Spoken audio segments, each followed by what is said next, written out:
When Tammy started challenging her partner over his mounting debts, he started abusing her verbally. Then it turned violent. That's when he started to become really physically abusive and decided he was going to rape me and dragged me down the stairs and dragged me off the bed.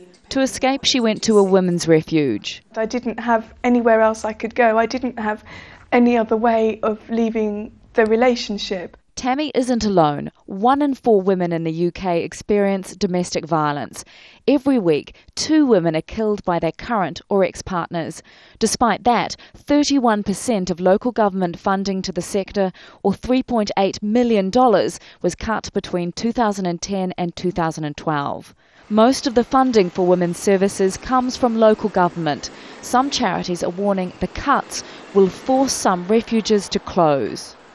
In the UK, services like welfare and education are being decentralised, moved away from Westminster.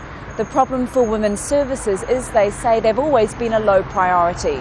And now there's even less money to go around. They're afraid they'll become a soft target for even deeper cuts. But the Minister for Equality insists tackling domestic violence is a priority. The Home Secretary and myself have made it quite clear that local authorities should not look at this sector, the women's sector, the domestic violence, the charities, the voluntary organisations, as a soft target for cuts.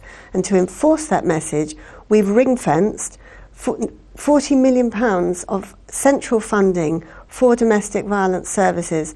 Vivienne Hayes believes guaranteed annual funding from government would ease the uncertainty. Women are at increased risk of death, basically, because if they can't escape abuse and violence and have nowhere to go and nobody to help them, then they will be left with a choice of either being on the streets or remaining with the perpetrator.